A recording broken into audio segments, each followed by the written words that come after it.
This week, Adam is looking into ways that could make it possible for his livestock to be eating fresh green shoots all year round. I'm on my way to Dorney Common in Berkshire, where they claim they've got the answer. They say they can grow fresh green animal fodder 365 days of the year, whatever the weather. Sounds too good to be true. And it all happens behind the walls of this large shed. I've come to meet Howard Campion to find out how it's done. Howard, hi. Hello there. Goodness me, this looks pretty amazing. What's the secret then? Well, we're growing hydroponic sprouting barley. And hydroponics is no soil. So it's all layered in these shelves, but it's growing just a mat on water. Exactly. So we lay the seed straight into the tray, and then 7 days later we've got this beautiful, healthy root mass and shoot. How does it grow so quickly? Are there lots of sort of tricks to the trade? One of the main tricks is keeping the environment that we're in as close a control as we can. Less than 21 degrees, really keep a control on the humidity. Is it quite an expensive process? No, it's not. It's 5.5 pence a kilo on average, because the electricity, it grows in the dark, and the water is constantly recirculated. And you're talking about £55 a tonne? Yes. That's pretty cheap, isn't it? I mean, concentrate animal feed is well over £200 a tonne now. Well, it is, and in many cases higher than that. Now, jolly old England grows a lot of very good grass out there. I mean, this is sprouting barley, so it's slightly different. Yeah. But, you know, really this is suitable for hot countries, isn't it? Well, it was invented for hot countries, but one of the key things why we brought it over here is in response to some of the droughts that we're getting in the UK at the moment. Doesn't matter what the weather's doing outside, midwinter, midsummer, every day in here, you'll get 1 tonne of sprouting barley. So, this is sort of 7 days on. Where does it all start? Starts down here. OK, so we lay about 5 kilos of spring barley in every single tray.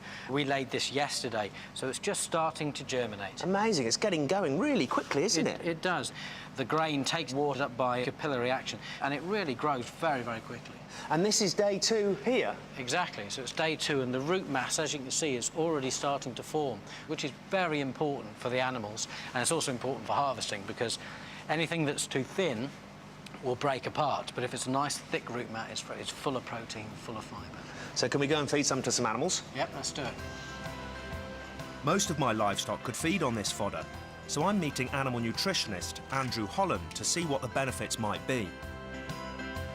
That was easy. Animal lunch. Hi, Andrew. Hi, Adam. Right, let's see if this horse does some of this. Look at it, it's pretty keen. Hey!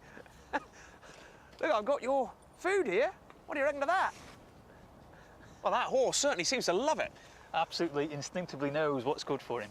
Back at the farm, I feed a lot of straw and hay and silage and turnips as well. It takes a lot to grow, and it's expensive stuff. Am I walking up the wrong path? No, I think there's still a place for that, but this fodder will complement your hay and your straw and maybe your turnips. And essential vitamins and minerals and those sorts of things? It's all in there. There is a mineral content, there's manganese, there's copper, there's calcium. All those important basic minerals that that animal will need will be complemented through the fodder. We've done a lot of research on this, and we've looked at recent scientific data that's come from Edinburgh University, and it plays a massive part in terms of fibre, in terms of starch, sugar and protein. It really balances the rest of the ration that that animal is feeding. I suppose with the climate changing and lack of space, you know, it might be the future. Yeah, well, we Can I try a couple of slabs to take back to the animals at home? Yeah, I'd love you to.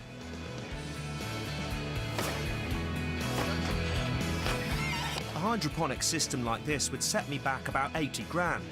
Back on my farm, it's time for a taste test. Oh, just see what my bull thinks of it. He's got straw in the rack here to go at. Go on then, see what you think of this. Suppose in the depths of winter, when all you've got is straw and a bit of hay to eat, having some lush green shoots must be lovely. Next week, I'll be testing out a new sheepdog on my farm, and I'm hoping she'll be good enough to become a new member of the team.